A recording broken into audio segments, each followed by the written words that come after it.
En los pisos superiores de la mazmorra se desarrolla una confrontación. Haruka Shimomura, una exploradora de rango E de tercer año de la academia, se encuentra frente a un enemigo imposible. Un minotauro masivo, una bestia que no debería estar en esta área, suelta un rugido ensordecedor.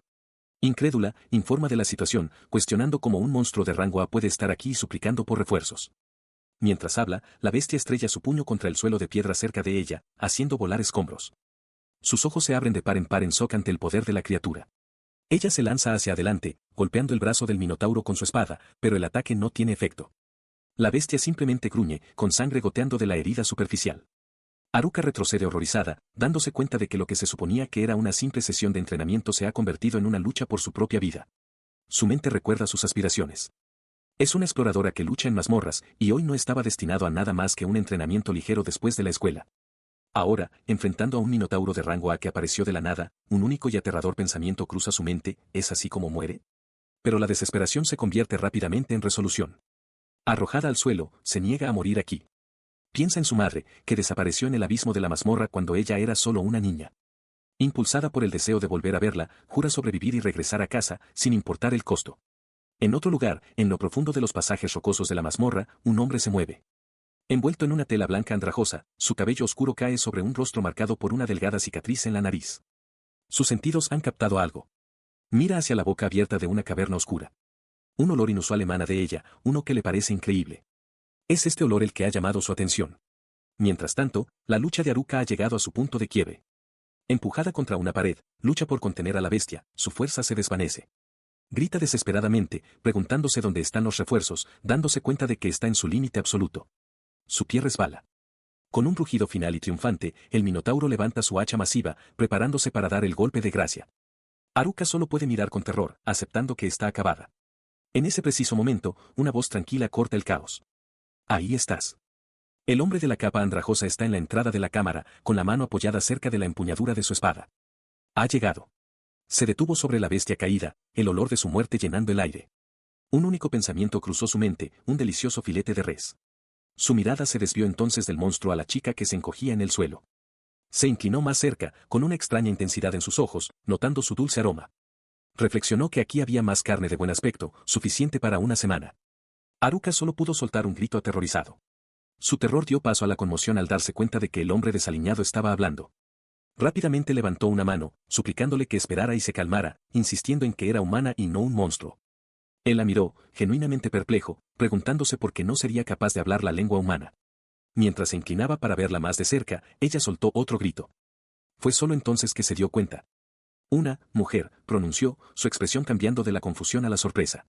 La presencia de otro ser humano finalmente lo sacó de su aturdimiento. Miró alrededor de la cámara de piedra, y la verdad lo golpeó: realmente había regresado a la superficie, al mundo humano.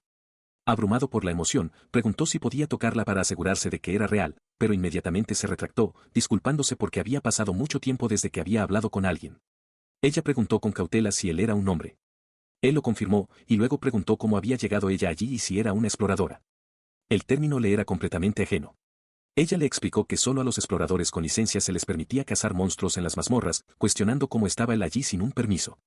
Al ver su total confusión, se dio cuenta de que no entendía.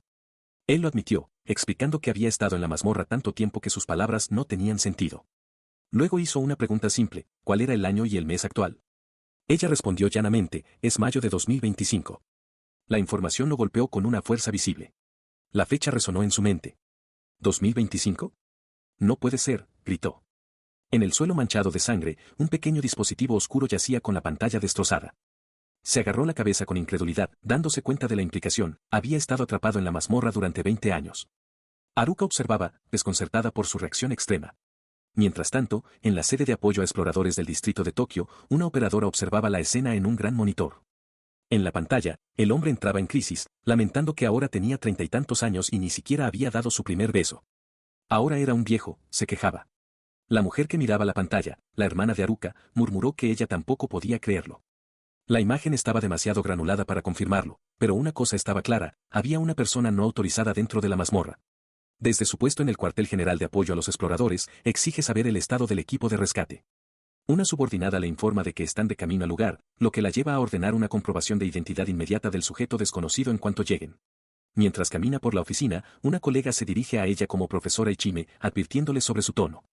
Al fondo, otro miembro del personal expresa su preocupación por la familia de la chica, preguntándose qué pasaría si le ocurriera algo. La conversación se ve interrumpida por una actualización, la chica está a salvo, ha sido rescatada por un hombre no identificado. La colega que se había dirigido a ella momentos antes señala que lo que dice el hombre no tiene ningún sentido, lo que aumenta la confusión. Al oír que su hermana, Haruka, había estado en peligro, la expresión de la profesora Ichime se endurece con determinación. Anuncia que ella también irá al lugar de los hechos. Mientras tanto, en las profundidades de la mazmorra, Haruka camina junto a su rescatador, Inui. Le explica que se desorientó mientras la perseguía el Minotauro, lo que le lleva a preguntarle si se había perdido. Ella le da las gracias por su ayuda, pero luego le pregunta con vacilación cuando se dio un baño por última vez, señalando que huele un poco. Inui, desconcertado, responde que en la mazmorra no existen los baños. Abochornada, Haruka cambia rápidamente de tema, afirmando que ya casi han vuelto a la superficie. Mientras caminan, ella le pregunta si de verdad han pasado 20 años. Inui confirma sombríamente que así debe ser, si el año es 2025, una realidad que a él le cuesta tanto creer como a ella. Su camino se abre de repente a una enorme y oscura caverna, revelando un vasto y tranquilo lago subterráneo ante una ornamentada estructura de piedra. Inui mira asombrado, sorprendido de encontrar algo así en este lugar. A la orilla del agua, Haruka se disculpa, admitiendo que no debería haber comentado nada sobre su olor. Le ofrece un poco de gel de baño que lleva consigo. Tomándose en serio sus palabras, Inui accede a lavarse y le pregunta si por casualidad tiene jabón. A continuación, se adentra en las frías y oscuras aguas del lago subterráneo, pudiendo por fin quitarse la suciedad de 2 décadas. Pasa una pequeña cuchilla por su cabello enmarañado, frustrado porque, aunque por dentro se siente como si tuviera 18 años, su cuerpo ha sido devastado por el tiempo. Con movimientos decididos, comienza a cortar los largos y enredados mechones. Mientras tanto, en un coche que atraviesa la ciudad a toda velocidad, la profesora Ichime mira por la ventana con una sensación de sombrío logro, pensando para sí misma que por fin lo ha conseguido. Sus pensamientos la transportan al año 2005. Un joven héroe, encapuchado y decidido, se encuentra ante un portal giratorio grabado con runas. Se arma de valor, sabiendo que es la última oportunidad, si no logra derrotar al rey demonio esta vez, será el fin de la humanidad. Una joven con sombrero de maga argumenta que solo un mago puede enfrentarse al rey demonio y se ofrece a ir. Pero otro compañero, un hombre con armadura, replica que nadie que entra en el abismo regresa jamás. Mientras el héroe empieza a caminar hacia el portal, el hombre con armadura le grita que se detenga, preguntándole si planea morir solo para llevarse al rey demonio con él. Mirando hacia atrás por encima del hombro, el joven héroe simplemente les dice que no se preocupen, asegurándoles que todo saldrá bien. De vuelta en el presente, la profesora Ichime recuerda cómo todos pensaban que estaba muerto. Han pasado 20 años desde aquel día, pero el recuerdo del héroe permanece, prometiendo con confianza que sin duda regresaría con vida. En la entrada de la mazmorra, Haruka se sienta en las rocas, intentando usar su teléfono. Frustrada, se da cuenta de que es inútil, no tiene señal. Grita hacia la oscuridad de la cueva, preguntando si alguien puede oírla. Desde el agua, una voz responde. Es Inui, ahora bien afeitado y secándose con una toalla. Le da las gracias, comentando con una sonrisa relajada que ha pasado mucho tiempo desde la última vez que se lavó y que se siente mucho mejor. Su transformación es completa. El pelo largo y la barba han desaparecido, revelando el rostro de un hombre joven, con la cicatriz de su nariz ahora claramente visible. Se echa la túnica andrajosa al hombro y declara que deben encontrar el camino de vuelta rápidamente. Al girarse, Haruka lo ve claramente por primera vez, un joven de complexión poderosa con la espada en la cadera. Sus ojos se abren de par en estado de shock absoluto, su mente luchando por conectar esta figura con el ermitaño que conoció momentos antes. Ella está completamente cautivada por la apariencia transformada de Inui. Su rostro se sonroja mientras se maravilla internamente de lo genial y guapo que es, encontrándolo tan hermoso y elegante que se pregunta si es real. El shock es demasiado y ella se desmaya de inmediato. Inui la atrapa justo a tiempo, llamándola con preocupación mientras sostiene su cuerpo inconsciente, tratando de entender qué acaba de pasar. Mientras la sostiene, un pensamiento nuevo e inesperado surge en su mente. Un sonrojo se extiende por su rostro mientras admite para sí mismo un repentino deseo de un pequeño beso. Su mirada se desvía hacia abajo, sus ojos se abren de par en par al fijarse en su pecho. El pensamiento se vuelve más específico, más intenso, quiere tocarlos. El impulso lo consume, una frenética repetición interna de su deseo de tocar, de apretar, luchando contra su buen juicio. Él retrocede mentalmente, tratando de suprimir el impulso. Se dice a sí mismo que no debería tocarla, pero luego intenta racionalizarlo brevemente, pensando que podría estar bien si es solo su pecho. Inmediatamente descarta la idea, reprendiéndose por nociones tan poco caballerosas. Su conflicto interno se ve destrozado por el estallido de un combate cercano. Ha aparecido una enorme bestia de 3 cabezas. Una espadachina de pelo oscuro se lamenta de que vinieron a rescatar a alguien solo para encontrarse con otro monstruo de rango A. Un guerrero con armadura declara que, aunque el oponente es duro, deberían poder derrotarlo dándolo todo, ordenando a los espadachines al frente y a la retaguardia que apoyen con magia. El guerrero identifica el punto débil de la bestia como su cabeza, aunque otro señala la complicación de que tiene tres. Observando desde la distancia, Inui nota la llegada de más gente. Evalúa con calma que no importa a qué cabeza apunten, solo necesitan elegir una y concentrar su ataque. Mientras los aventureros atacan, el guerrero grita una advertencia de que algunas de las cabezas son venenosas. La bestia se mueve con una velocidad increíble para su tamaño. La espadachina de pelo oscuro lanza un hechizo, círculo de llamas, pero impacta inofensivamente contra el cuero del monstruo, lo que la hace gritar en estado de shock. Sus ataques resultan completamente ineficaces. Una guerrera con armadura de placas exclama que la bestia es demasiado fuerte. Al darse cuenta del peligro, la espadachina grita a todos que tengan cuidado y corran mientras el monstruo suelta un rugido triunfante. Ella y sus compañeras observaron aterrorizadas cómo la bestia de tres cabezas se abalanzaba, mientras su compañero de grupo saltaba para enfrentarla. Desde la distancia, Inui observaba la escena con una sonrisa de confianza. Reflexionó que el monstruo había llegado hasta aquí solo para ser devorado, y que tenía la intención de cocinarlo muy bien. Con un repentino e inmenso estallido de poder, desató un ataque que mentalmente apodó el platillo especial de Cerbero, aniquilando por completo al monstruo. Mientras la energía explosiva destellaba, una mujer de rasgos oscuros y familiares apareció cerca, observando cómo se desarrollaba el suceso. La bestia había desaparecido, su cuerpo destrozado en fragmentos brillantes. Inui comentó que habría sido mucha carne, pero decidió dejarlo pasar ahora que por fin podía volver a la superficie. Sus pensamientos se vieron interrumpidos al reconocer a la mujer que estaba ante él. Miró con incredulidad, susurrando que no podía creer que estuviera viva. Al darse cuenta de que era realmente ella, gritó, hermana mayor Ichime, y corrió a abrazarla. Mientras la sostenía, notó que ella había envejecido, lo que provocó una réplica mordaz por su parte. Las otras dos aventureras observaban la reunión con total confusión. Al apartarse, se dio cuenta de algo, la hipótesis de que uno no envejece dentro de las mazmorras era cierta después de todo. Ella confirmó que él se veía exactamente igual, mientras él señalaba que habían pasado 20 años. De pie en el suelo rocoso, Ichime le explicó que el mundo estaba en paz hasta cierto punto, gracias a que él había derrotado al rey demonio. Esto lo llevó a preguntar qué había pasado con Japón en su ausencia. Antes de que Ichime pudiera responder, la guerrera de pelo claro se acercó, agradeciéndole por salvar a Haruka. Ichime confirmó que Haruka estaba inconsciente pero a salvo, lo que provocó que la sorprendida guerrera le preguntara si la conocía. La guerrera preguntó entonces el nombre de Inui, mientras su compañera de pelo oscuro comentaba lo extraña que era la situación, expresando el deseo de tocar al apuesto joven. Ichime intervino para explicar el estado actual del mundo, justo antes de que el rey demonio muriera, liberó un virus mortal que solo mata a los hombres. Contemplando un vasto paisaje urbano, expuso la sombría conclusión, la proporción de hombres a mujeres es ahora de 1 a 1000. Casi no quedan hombres. Todo el peso de sus palabras se derrumbó sobre él. Una sonrisa lenta e inquietante se extendió por el rostro de Inui, con los ojos desorbitados por el shock maníaco mientras procesaba la nueva realidad. Su conmoción da paso a una sonrisa maníaca mientras una nueva realidad inunda su mente. Se imagina a sí mismo en el centro de un mundo ahora poblado casi en su totalidad por mujeres, todas mirándolo con admiración. El pensamiento resuena en su cabeza, casi todos los que quedan, son mujeres. En un entorno parecido a un parque, una joven de pelo claro, Rinka, mira hacia atrás con expresión de exasperación. Llama a su compañero, exigiéndole saber si él, Ryuto, es un idiota. Ella continúa regañándolo por su descuido, señalando que ya estaría muerto si no fuera por ella.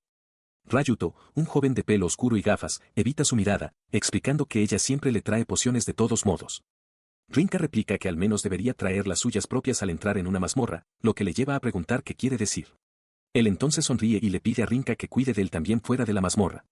La inesperada petición la hace sonrojar y admite en silencio para sí misma que se siente inútil sin él. Ella descarta rápidamente la idea, se da la vuelta y exige saber de qué está hablando, insistiendo en que no es su guardiana. Ryuto aclara que no la ve como una guardiana, sino como alguien en quien puede confiar, alguien que le hace sentirse seguro y tranquilo. Su intento de sinceridad se desvía cuando añade sin rodeos que sus pechos son bonitos y pregunta si puede tocarlos. Enfurecida, Rinka le grita que es un idiota. Ryuto retrocede frenéticamente, afirmando que estaba mirando su corazón, no su pecho, una excusa que ella refuta de inmediato. La escena cambia drásticamente, revelando un amplio panorama de una ciudad moderna en ruinas. En este paisaje desolado, se ve a Ryuto y Rinka caminando juntos, con su conversación anterior ahora enmarcada en el contexto de un mundo destruido. Comienza la crónica de esta devastación. En algún momento del pasado, la tierra se abrió de repente y aparecieron mazmorras subterráneas por todo el mundo. De estas grietas emergieron innumerables criaturas que destruyeron la civilización de la superficie, llevando a la humanidad al borde de la extinción. La humanidad intentó resistir a los monstruos, pero sus esfuerzos fueron en vano. Un misterioso poder que emanaba de las mazmorras, conocido como magia, inutilizó todas las armas modernas. Ni siquiera las armas nucleares, los misiles o las armas de fuego podían dañar a las criaturas, dejando a la humanidad sin medios para oponerse a la creciente amenaza. Justo cuando se pensaba que la luz de la esperanza se había extinguido, apareció un salvador de otro mundo, el gran sabio Sirius, una figura envuelta en una túnica ornamentada con capucha. Él construyó grandes santuarios en varios lugares del mundo y, a través de ellos, otorgó la protección de los espíritus a los elegidos. Esta protección se manifestó como el poder sobrenatural de los espíritus. Habilidades como la fuerza sobrehumana y la magia se convirtieron en el único medio para que la humanidad resistiera las mazmorras y los monstruos que emergían de ellas. Con estos nuevos poderes, el contraataque de la humanidad finalmente comenzó. Un grupo de aventureros se enfrentó a una bestia monstruosa y, mientras se formaba un vórtice de energía oscura, uno de ellos declaró que solo un usuario de magia podría enfrentar al rey demonio. Jurando ir solo, prometió volver con vida. Esta lucha fue parte de un colapso mundial que ocurrió a principios del siglo XXI. Las ruinas de Tokio en 2005 son un testimonio de la devastación, un paisaje de escombros y restos esqueléticos. Dentro de ese caos, un espadachín le hizo una audaz promesa a una Rinka llorosa, jurando que cuando regresara, le tocaría los pechos. Mientras partía, Rayuto le gritó que no muriera, mientras que Rinka, sonrojada, solo pudo llamarlo idiota, aunque juró esperarlo. El vívido recuerdo se disuelve mientras sus ojos se abren, devolviéndolo a la conciencia. Se encuentra sentado no en una mazmorra o un campo de batalla, sino en una cama limpia y cómoda en una habitación moderna y bien iluminada. Se agarra la cabeza, tratando de procesar el cambio. Se pregunta si todo fue solo un sueño, cuestionando qué pasó con los miembros de su grupo, con Rinka y con su hermana. La horrible verdad lo golpea mientras se pregunta si realmente han pasado 20 años. Un golpe en la puerta interrumpe sus pensamientos turbulentos. Una voz desde afuera pide permiso para entrar, y él lo concede, diciéndoles que pasen mientras la puerta comienza a abrirse. La puerta se abre para revelar a la hermana de Haruka, Ichime, acompañada por otra mujer con un uniforme similar. Ichime empuja un carrito de comida, notando que él está despierto y anunciando que le ha preparado algo de comer. Ella observa mientras su personal le sirve una comida a Inui. Una de las asistentes le ofrece sopa de miso y, cuando él le da las gracias, ella se sonroja internamente, maravillada por su voz profunda y su presencia real. Luego se dirige a su personal con una brusquedad profesional, ordenándoles que abandonen la habitación inmediatamente una vez que la comida esté preparada y recordándoles que se mantengan concentradas en sus deberes. Mientras el personal se retira, otra mujer se acerca a Inui, presentándose como Yurina Tsukikage, la tercera secretaria de la profesora Ichime. Explica que la profesora está muy ocupada y le pidió que se encargara de un chequeo médico mientras Inui descansa. La noticia de que su hermana tiene secretarias deja a Inui perplejo. Su presentación no ayuda a aclarar su confusión. Yurina declara con calma que si necesita algo, ella se lo traerá, dejando a Inui preguntándose qué está pasando exactamente. Solo en la habitación, su atención se dirige al magnífico banquete servido en la mesa. Solo puede mirar, pensando para sí mismo lo delicioso que se ve todo. Sin dudarlo, se lanza a comer, abrumado por la emoción al probar el pescado a la parrilla y el arroz blanco. Grita de alegría al darse cuenta de que es su primera comida en condiciones en 20 años. Después de terminar el festín, se relaja en un sofá, declarando que es el paraíso y sintiéndose feliz de estar vivo. Aún así, una semilla de duda persiste mientras se pregunta cuánto de la extraña historia que le han contado es realmente verdad. Su contemplación se solidifica en una resolución. Decide que debe ver las cosas por sí mismo y se pone de pie. Camina con determinación hacia la puerta de la habitación, pidiendo que le dejen salir mientras alcanza el pomo. La puerta está cerrada con llave. Desde el otro lado, la voz de Yurina se disculpa, afirmando que no puede abrirla porque son las órdenes de la profesora. Inui reacciona con incredulidad y luego le grita con ira, negándose a aceptar esa respuesta. Su mandíbula se tensó de furia. Resolvió que si así iban a ser las cosas, actuaría en consecuencia. Levantó un puño, rugiendo en desafío, recordando a quienquiera que estuviera escuchando que él fue quien derrotó al rey demonio. El arrebato no produjo ningún resultado. Bajó la vista hacia su mano con un gruñido de frustración. Afuera, en el pasillo, una empleada continuaba con sus deberes, empujando un carro de lavandería, completamente ajena a la agitación dentro de la habitación. Arrodillado en el suelo, intentó invocar su fuerza, solo para darse cuenta con creciente horror de que no podía usar su poder espiritual fuera de la mazmorra. Estaba realmente encerrado. Pero entonces, un pensamiento surgió, una gran idea. En otro lugar, un golpe firme sonó contra una puerta de madera. Era Yurina Tsukikage. Anunció su presencia al maestro Rayuto, informándole que había traído la toalla que él había solicitado. Al no recibir respuesta, entró, manteniendo una expresión serena mientras volvía a llamarlo por su nombre. Entró en la bien amueblada suite y la encontró vacía. Un toque de confusión se coló en su voz mientras lo llamaba de nuevo. Decidiendo simplemente dejar la toalla en una mesa cercana, su mirada captó la silueta distintiva de alguien en la ducha. Avergonzada, ofreció una rápida disculpa por la intrusión. En respuesta, la puerta del baño se deslizó lo suficiente para que Rayuto se asomara. Sin camisa y todavía húmedo, le ofreció una cálida sonrisa y le agradeció sinceramente. Después de entregar la toalla, Yurina Tsukikage se encuentra completamente abrumada. Se da la vuelta, con el rostro sonrojado, mientras se apresura a salir de la habitación. Su mente se acelera, recordando información que ha estudiado. A principios del siglo XXI, la mitad de la sociedad humana era masculina, con hombros anchos y pechos firmes, mucho más musculosos que las mujeres. Hoy en día, reflexiona, la mera existencia de los hombres se compara con la de los unicornios en la mitología. La imagen de Rayuto disculpándose por su apariencia aparece en su mente, tan rara e increíble como un corcel alado. Abrumada por esta revelación, pierde la compostura y tropieza hacia atrás. Rayuto la atrapa rápidamente, su mano estabilizando su brazo. La mira con preocupación, notando lo pálida que está y preguntándole repetidamente si se encuentra bien. La mantiene firme, aunque su propia fuerza flaquea. Le asegura que está bien, explicando que fueron sus propias piernas las que cedieron. A pesar de su propia debilidad, le ofrece una pequeña sonrisa tranquilizadora, diciéndole que si necesita cualquier cosa, no dude en preguntar. Sus palabras apenas se registran mientras ella se desploma en el suelo, completamente abrumada. Piensa para sí misma que esto es imposible, que un hombre, el unicornio de su mitología, le está hablando de verdad. Mientras lidia con esto, Rayuto se da la vuelta y comienza a ponerse una bata limpia. Mientras tanto, en el pasillo exterior, la hermana de Haruka, Ichime, baja una larga escalera con paso decidido. Su atención es captada por una puerta cercana que se abre. Ve a Rayuto, ahora en bata, asomarse al pasillo antes de retirarse rápidamente a su habitación. Continuando su camino, entra en un vestíbulo espacioso y bien decorado. Allí, ve a Yurina Tsukikage hablando con otras dos empleadas. A poca distancia, Rayuto permanece en silencio, observando la sala. En otro lugar, se ha tomado una decisión. Con silenciosa determinación, una figura camina sobre un suelo de madera con unas sencillas zapatillas. El sonido de sus pasos es firme y constante mientras se dirige a la salida. Sale del edificio y pisa la calle. Ahora, vistiendo la bata que le proporcionaron, Inui camina solo por la iluminada calle de la ciudad por la noche, habiendo logrado abandonar las instalaciones. Caminaba por las desconocidas calles de la ciudad, la noche iluminada por el resplandor de los letreros en los edificios circundantes. Continuando por un camino estrecho, su simple bata destacaba entre la vestimenta moderna de las muchas mujeres que pasaban a su lado. La calle estaba bulliciosa, pero era un mundo que no reconocía, uno poblado exclusivamente por mujeres. La abrumadora vista solidificó un pensamiento perturbador. Le costaba aceptar la realidad de que realmente parecía no quedar ningún otro hombre. Su apariencia inusual provocó un comentario de un grupo que pasaba, quienes comentaron que debía de llevar algún tipo de cosplay de alta calidad. Sus palabras, sin embargo, despertaron un recuerdo. Recordó su lugar de ramen favorito, un sitio que antes era frecuentado solo por hombres, conocido por su caldo espeso. Intentó desechar la idea, convenciéndose de que debía ser pura coincidencia. Pero entonces lo vio, el mismo local de sus recuerdos. Una oleada de esperanza lo inundó mientras anticipaba una sala llena de hombres, como solía ser. Deslizó la puerta con entusiasmo. La realidad en el interior destrozó sus esperanzas. La barra estaba a rebosar, pero cada uno de los clientes era una mujer. Toda conversación cesó mientras se giraban al unísono para mirar al recién llegado. Un suave sonido de confusión se escapó de sus labios mientras la puerta se cerraba tras él, atrapándolo en la mirada silenciosa y concentrada de toda la sala. En ese tenso momento, el simple nudo de su bata se soltó. La prenda se abrió, revelando su torso desnudo y musculoso a la asombrada multitud de mujeres, cuyos ojos se abrieron de par en par en un shock colectivo. Sus ojos se abrieron de par en par en un silencio atónito, fijos en el hombre que tenía delante.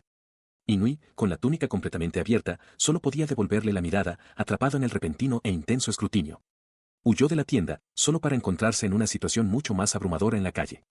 Una multitud de mujeres lo rodeó, sus voces una cacofonía de emoción. Exclamaban que era la primera vez que veían a un hombre, y uno joven además, y algunas incluso extendían la mano, queriendo tocarlo. La realidad se derrumbó sobre Inui mientras se preguntaba por qué estaba pasando esto, era cierto. Los hombres realmente habían desaparecido. Empezó a correr, tratando de escapar de la multitud que se acercaba. De repente, el sonido de las hélices llenó el aire mientras un helicóptero aparecía sobre ellos. Una repentina y salvaje revelación lo golpeó, torciendo sus facciones en una sonrisa maníaca. Si esta era la nueva realidad, se preguntó, ¿significaba eso que ahora tenía garantizado ser popular con las mujeres? Su frenética huida se detuvo cuando un coche negro frenó bruscamente ante él. Una mujer con un elegante traje de negocios emergió, bañada por el foco del helicóptero. Se dirigió a él con tranquila autoridad, confirmando que su nombre era Rayuto Sakazaki. Le explicó que ahora era el VIP más importante del mundo y que, como era demasiado peligroso que estuviera solo, ella sería su guardaespaldas personal, permaneciendo a su lado las 24 horas del día. Inui solo pudo quedarse mirando, estupefacto.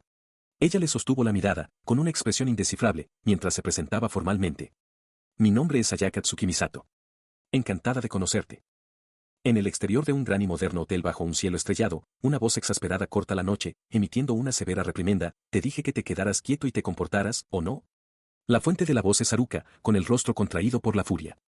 Empuja su teléfono hacia adelante, mostrando una publicación en redes sociales con una foto clara de Inui en público. Mira esto, grita, ahora todo el mundo sabe que existes. La escena cambia a una suite de lujo donde Inui, vestido con una simple bata, se enfrenta a la hermana de Haruka, Ichime. Ella exige saber qué planea hacer, explicando que ya se están extendiendo rumores de que él es el perdido Ryuto Sakazaki. Sin embargo, Inui parece no captar en absoluto la gravedad de la situación. Abre los brazos de par en par, proclamando con alegría que un mundo lleno de mujeres significa que por fin ha recuperado su juventud. La paciencia de Ichime se agota. Idiota, grita, preguntándose si acaso entiende la situación en la que se encuentra. Luego hace un gesto hacia una mujer con un elegante traje negro que está a su lado, presentándola formalmente. A partir de este día, la señora Tsukimi será su oficial de protección y su guardaespaldas personal. Inui retrocede ante la sugerencia. Una guardaespaldas, protesta, insistiendo en que no necesita una. Argumenta que, aunque una vez derrotó a un rey demonio, fuera del calabozo, es solo un tipo normal. La expresión de Ichime se endurece. Le informa que la señora Tsukimi tiene entrenamiento militar especial y estará pegada a él 24 horas al día, advirtiéndole que ni se le ocurra intentar nada raro. Le da un último y escalofriante argumento, su orgullo de guerrero no detendrá una bala. Inui solo puede gruñir de frustración. La idea de estar atrapado con una guardaespaldas 24/7 hace que Inui se sienta visiblemente incómodo. Al ver su reacción, Ichime sonríe y le pregunta si ya está pensando en algo indecente. Él lo niega rápidamente, murmurando que ella sigue siendo la misma de siempre. De repente, un hombre con un elegante traje negro, cabello claro peinado hacia atrás y perilla entra en la habitación. Se dirige directamente a Inui como Ryuto, expresando su genuina alegría por volver a verlo. Con una sonrisa de confianza, se pregunta en voz alta si el propio calabozo se hartó de él y finalmente lo echó. Se acerca, colocando una mano familiar en el hombro de Inui. Sin embargo, Inui le devuelve la mirada con una expresión vacía y confusa. ¿Quién eres?, pregunta, sin reconocer al hombre en absoluto. La actitud confiada del hombre se desmorona. Agarra a Inui por la bata, con la voz llena de incredulidad y rabia. Exige saber cómo ha podido olvidarlo después de 20 años, recordándole que lucharon codo con codo, arriesgando sus vidas. Un recuerdo fugaz muestra una versión más joven y con armadura del hombre luchando contra esqueletos, mientras la mente de Inui se esfuerza por ubicarlo, preguntándose si se trata de Shoujan Genma. Miró al hombre que tenía delante, tratando de procesar su afirmación. Shoujan Genma le explicó que había sobrevivido a la pandemia que aniquiló a la mayoría de los hombres gracias a un sistema inmunológico fuerte. Para demostrar su nueva posición, le presentó una tarjeta de identificación que lo acreditaba como miembro del gobierno. Inui solo pudo pronunciar un atónito que. Antes de que pudiera asimilarlo del todo, la mujer que acompañaba a Shoujan, Tsukimi, añadió que ella también es legisladora por el mismo partido político. La revelación golpeó a Inui con una fuerza inmensa. Retrocedió conmocionado, gritando con incredulidad que su propia hermana también era política. Inmediatamente acusó a Shoujan de mentir, gritando que un idiota como él nunca podría llegar a ser político. Shoujan replicó enfadado, diciéndole que no le llamara idiota. Mientras discutían, Tsukimi les dijo con calma que se detuvieran. Shoujan soltó entonces otra bomba, él y Tsukimi estaban casados. Esta última noticia fue demasiado. Inui se dobló sobre sí mismo, estallando en una risa histérica. De pie junto a un Shoujan con cara de piedra, Tsukimi solo pudo mirar con exasperación, murmurando, no puede ser. Una vez que su risa cesó, su expresión se endureció. Reconoció que, en efecto, habían pasado 20 años y, mirando fijamente a Shoujan, exigió saber qué más se había perdido. Shoujan confirmó que él y Tsukimi estaban juntos y mencionó que tienen un hijo que, por suerte, no se vio afectado por el virus. Luego le dio la vuelta a la tortilla, preguntando si Inui también sentía curiosidad por sus otros camaradas, Yoriaki y Rinka. Al oír ese nombre, la atención de Inui se agudizó al instante. Ignoró por completo la noticia del hijo y preguntó con súbita intensidad, ¿qué le pasó a Rinka? En respuesta a su pregunta, un pesado silencio llenó la habitación. Shoujan y Tsukimi intercambiaron una mirada sombría y cómplice, y sus expresiones se tornaron lúgubres. Shoujan le dio entonces la devastadora noticia. Le informó a Inui que Rinka había desaparecido hacía 18 años. Las palabras golpearon a Inui como un golpe físico. Sus ojos se abrieron de par en par con total conmoción e incredulidad mientras luchaba por procesar la información, susurrando, ¿qué has dicho? Se quedó de pie en la opulenta habitación, con la noticia de la desaparición de Rinka resonando en su mente. Desaparecida, ¿qué quieres decir con eso?, exigió. Al otro lado de la sala, Shoujan Genma, flanqueado por Tsukimi y otra mujer, respondió solemnemente que ni siquiera ellos sabían la verdad de lo que le había ocurrido. Tsukimi continuó, con la mirada fija. Explicó que, aunque la historia oficial era un misterio, había rumores. Algunos creían que Rinka se había ido al extranjero, mientras que otros susurraban que estaba recibiendo tratamiento en secreto por una grave enfermedad. Ninguna de estas historias ofrecía certeza alguna. Un recuerdo aflora en la mente de Inui. Oye la voz de Rinka explicándole que lo esperó durante 2 años enteros, volviendo cada día a la entrada de la mazmorra donde había desaparecido. El peso de esta devoción lo deja atónito. De vuelta al presente, escucha cómo Shou Yangenma expone la cruda realidad de su situación. Todo el mundo estaba convencido de que estaba muerto. Sogen continúa, explicando que si de repente se supiera que Inui está vivo, causaría un caos absoluto. Ahora es venerado como el héroe de la humanidad, el hombre que trajo la paz al mundo, e incluso algunos grupos han formado religiones para adorarlo. Por lo tanto, necesitan tiempo para preparar a los medios y a otros gobiernos antes de hacer público su regreso. Tras ponerse un simple albornoz, Inui asimila la información. Comprende la situación y accede, diciéndoles que se tomen el tiempo que necesiten y que no hay por qué precipitarse. Mientras hablan, Tsukimi pregunta si Rinka simplemente se fue sin dejar ningún tipo de mensaje. Sayaka Tsukimisato confirma que no lo hizo. Su expresión se vuelve seria. Inui le pregunta entonces a Sayaka si hubo algo que Rinka les pidió antes de desaparecer. Sayaka confirma su sospecha, revelando que la última petición de Rinka fue que cuidaran de una chica llamada Haruka. El recuerdo muestra a Sayaka y Rinka juntas junto a la cama de Haruka en un hospital. Tras esta revelación, se ve un sedán negro circulando por la ciudad. Inui está siendo trasladado a una nueva ubicación. Dentro del coche, Sayaka le explica sus razones. Lo están trasladando a una residencia especial preparada por el gobierno por motivos de seguridad y el riesgo de filtraciones de información en el hotel. Aunque lamenta la pérdida de su libertad, Inui parece resignado y afirma que no volverá a escaparse. La continua desconfianza de Tsukimi provoca una réplica sarcástica de Inui, quien advierte que su falta de confianza podría inspirarle a traicionarlos. En respuesta, Sayaka se vuelve hacia él directamente, con una expresión indescifrable, y pregunta, ¿puedo confiar en ti? Sentada rígidamente en el asiento del conductor, le informó a Inui que, tal como sospechaba, tendría que vigilarlo las 24 horas del día.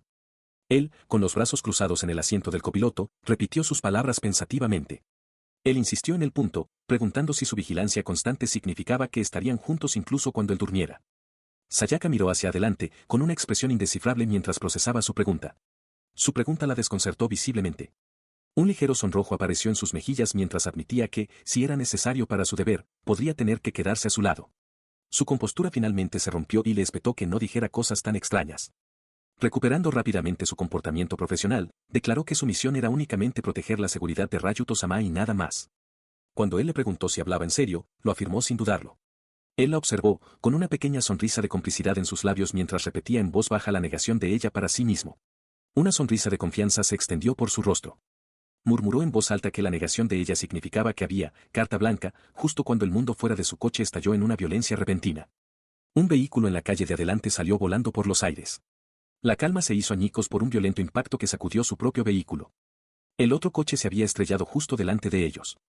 Sobresaltado, Inui se preguntó si era un terremoto, mientras Sayaka soltaba un grito de espanto. Fuera de su vehículo, la calle se había sumido en el caos. Hordas de pequeñas criaturas monstruosas invadieron la zona, atacando a civiles aterrorizados que huían gritando por ayuda. Inui miró hacia afuera, con una expresión de absoluta incredulidad. Al salir del coche, Sayaka fue inmediatamente rodeada. Las criaturas la agarraron mientras ella gritaba, reconociendo a los monstruos con un horrorizado espanto, goblins. El pandemonio se extendió. Uno de los goblins, blandiendo un pequeño cuchillo, acorraló a una madre y a su hijo aterrorizados.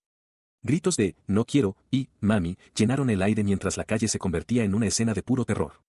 Mientras una de las criaturas se abalanza, un joven con lo que parece ser un uniforme escolar la intercepta con una potente patada en el pecho, gritándole que se la trague. El goblin suelta un chillido de dolor. Cerca de allí, Inui, agarrándose la cabeza confundido, le grita al estudiante que huya, aparentemente desconcertado por la escena. Dentro de una tienda de conveniencia bien iluminada, Inui se encuentra en su elemento, rodeado por un enjambre de goblins. Con una carcajada, patea hábilmente a una criatura mientras otra salta hacia él. Y usa latas de bebida como armas improvisadas, lanzando a un goblin contra un estante, esparciendo productos por todas partes mientras los pequeños monstruos chillan. Continúa su asalto, aplastando 2 latas contra la cabeza de un goblin. Sin embargo, en el caos de la pelea, su pie resbala y cae hacia atrás, fuera de la entrada de la tienda y hacia la calle, y el impulso lo lleva al suelo. Mientras cae, un goblin se lanza a matar. Con una sonrisa salvaje, Inui lo intercepta con un potente puñetazo, destrozando la cabeza de la criatura en una explosión de sangre. Declara que, incluso fuera de la mazmorra, no perderá ante tales criaturas, presumiendo de que solía matar a 100 de ellas cada día. Se pone de pie en medio de los goblins restantes, con una sonrisa de confianza en sus labios mientras ellos retroceden. Su fanfarronería se desvanece ligeramente cuando admite en privado que 100 podría haber sido una exageración. Luego hace una pausa, un destello de confusión en su rostro mientras se pregunta si uno de los goblins acababa de hablar. De repente, la cabeza de un goblin explota por un ataque imprevisto. Inui observa sorprendido como toda la horda es acribillada de repente por proyectiles, sus cuerpos estallando en un violento rocío. El ataque no es suyo. Se revela el origen de los disparos. Sayaka Tsukimisato permanece de pie con fría profesionalidad, su pistola apuntando firmemente hacia adelante, lista para continuar el combate. Ella desata una ráfaga de disparos contra el enjambre de goblins. Con movimientos practicados y fluidos, expulsa el cargador vacío e introduce uno nuevo en su pistola justo cuando otro goblin se abalanza sobre ella. Su puntería es certera, y la cabeza de otro goblin estalla por un disparo perfectamente colocado. La calle está sembrada con los resultados de su precisión letal. Desde la distancia, Inui observa cómo se desarrolla toda la escena, olvidando por un momento su propia pelea. A pesar de su habilidad, el gran número de goblins resulta abrumador. Una criatura le agarra el brazo del arma mientras otra salta sobre su espalda. Girando su cuerpo, logra disparar, eliminando a un goblin justo frente a ella, incluso mientras está siendo reducida. El goblin eliminado cae, pero el respiro es momentáneo. La horda continúa avanzando y, de entre sus filas, un goblin más grande y musculoso da un paso al frente, tomando el mando del enjambre que avanza. Avanzaron por las calles de la ciudad un ejército grotesco que llenaba la intersección. Ante ellos se erguía una única silueta inmóvil, Sayaka Tsukimisato, su figura recortada contra el caos urbano mientras se enfrentaba a la horda en solitario. Su aparente calma provocó una advertencia de Inui, quien le recordó que las armas de fuego y otras armas modernas son ineficaces contra tales criaturas a menos que estén imbuidas de poder espiritual. Ella respondió con frialdad que su conocimiento tenía 20 años de antigüedad. Mientras él observaba, una suave luz comenzó a brillar alrededor del cargador de la pistola en sus manos. Explicó que la humanidad no había estado ociosa, habían seguido investigando el poder espiritual y habían desarrollado métodos fiables para combatir a los monstruos. Luego le ofreció una simple garantía, diciéndole que no se preocupara. Con su arma ya cargada, la levantó con mano firme, su mirada fija en la horda de goblins. Este nivel de amenaza, concluyó, estaba dentro del rango esperado. Una verdad fundamental gobierna el mundo, lo único que puede hacer frente a los monstruos es el poder espiritual. Tradicionalmente, este poder estaba confinado a lugares específicos. Dentro de una mazmorra, los humanos podían luchar contra los monstruos en igualdad de condiciones, con sus propias habilidades amplificadas por el entorno. Aunque las armas y los objetos imbuidos de poder espiritual podían usarse en la superficie, este poder se desvanecía inevitablemente con el tiempo. Esto obligaba a la gente a buscar constantemente nuevas armas encantadas o a volver a las mazmorras para recargar su propio poder espiritual, ya que el armamento moderno era inútil contra la amenaza monstruosa. Mientras Sayaka Tsukimisato le explica a un atento Inui, la humanidad no ha permanecido ociosa. Durante los últimos 20 años, la investigación ha llevado a un gran avance, una forma de adquirir poder espiritual en la superficie. Ella declara que ahora, incluso fuera de las mazmorras, pueden luchar contra los monstruos. Una bala disparada desde su pistola impacta a un goblin. El proyectil abre un agujero limpio en su pecho antes de que el cuerpo de la criatura explote violentamente por una oleada interna de energía. Al ver las plantas mágicas que parecen atacar a los monstruos, Inui se queda atónito. Se da cuenta de lo que está viendo, de alguna manera, han logrado fusionar balas con poder espiritual. Ella continúa su asalto, disparando con calma contra la horda. Mientras lo hace, un goblin se abalanza sobre ella, gritando una maldición. Mientras tanto, Inui se encuentra rodeado. Uno de los goblins lo señala, declarando que será su oponente. Sin inmutarse, Inui simplemente observa que, aunque es una apertura con estilo, le parece que carece de impacto. Al escuchar su crítica, Sayaka sonríe y hace un gesto sutil con los dedos. Pregunta si tal vez debería aumentar un poco más la escala. Inui se vuelve hacia ella, con una expresión de confusión en su rostro. Su confusión se convierte en conmoción cuando el propio suelo bajo la horda de goblins se agrieta y se hace añicos con una fuerza inmensa. Él mira con los ojos muy abiertos, exigiendo saber qué está pasando. En otra parte de la ciudad, una explosión repentina y potente sacude una tranquila zona residencial y el estruendo retumba por los tejados.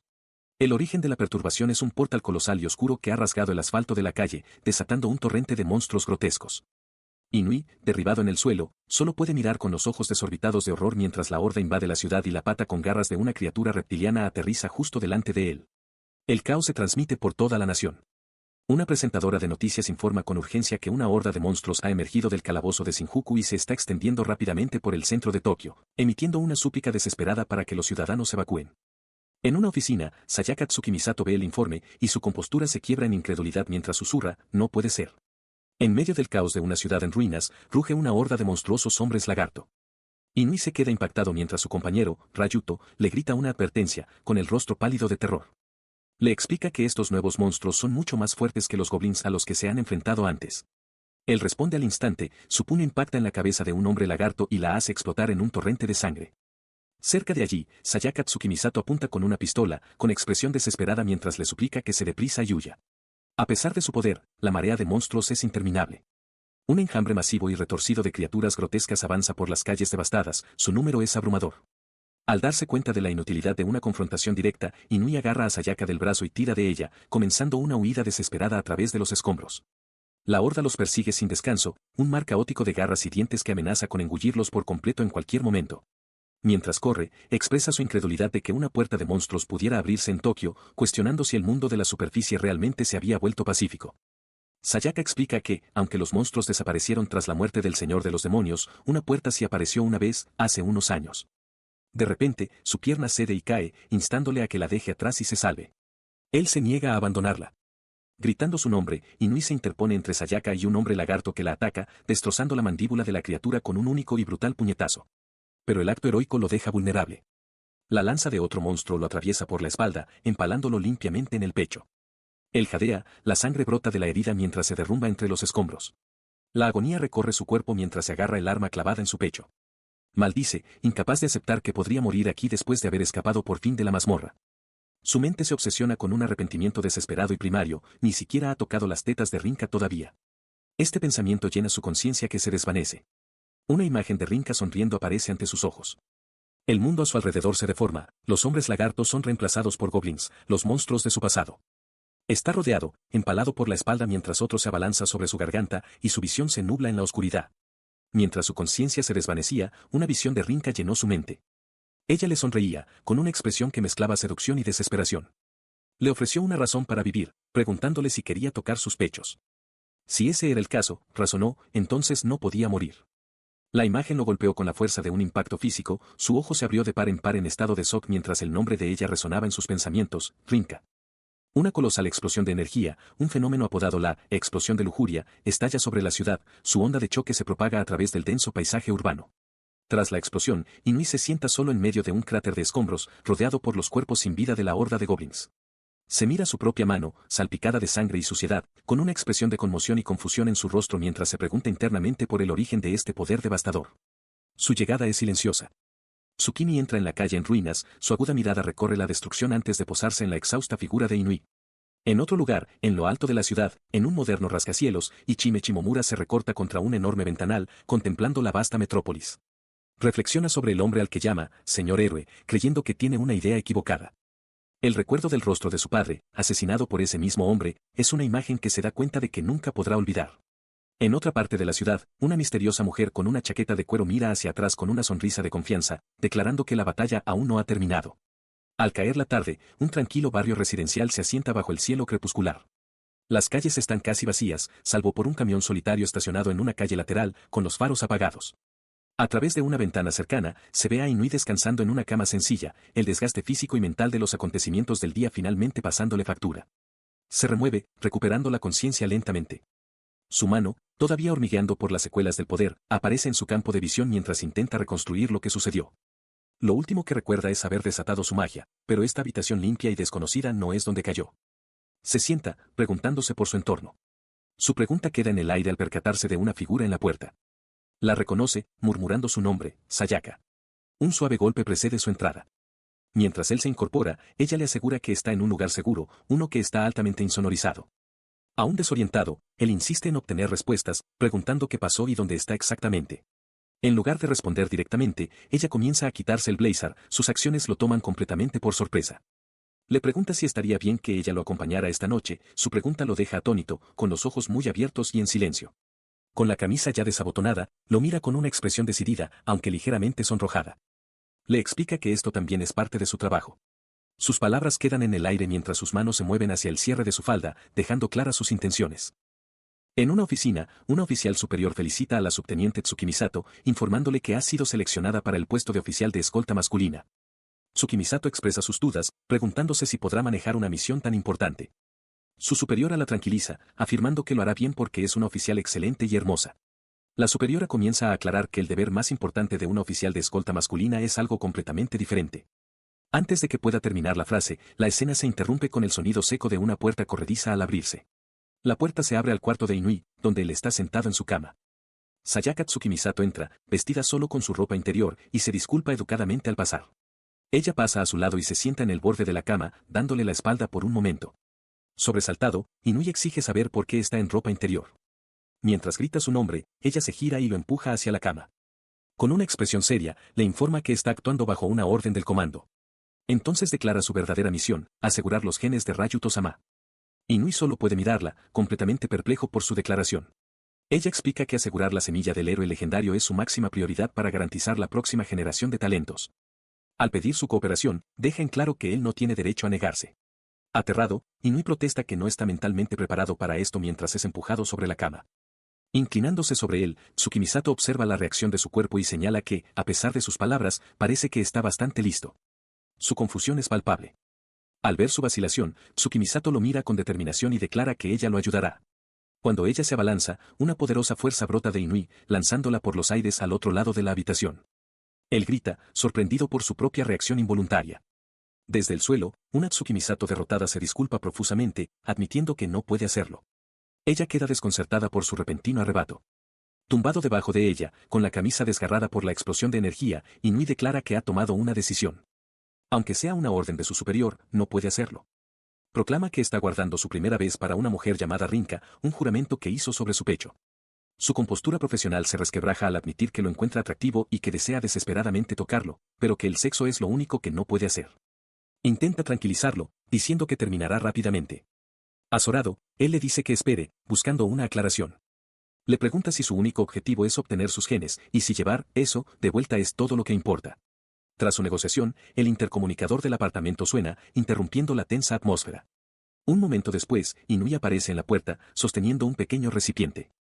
Con una sonrisa alegre, anuncia que ha conseguido los genes que ella estaba esperando. Con la incómoda tarea completada, Inui, todavía con su camisa hecha jirones, sostiene una taza en la cocina. Le explica su lógica a Sayaka, presentándolo como un compromiso perfecto. Él consigue proteger su virginidad y ella puede completar su misión. Declara que es una situación en la que todos ganan.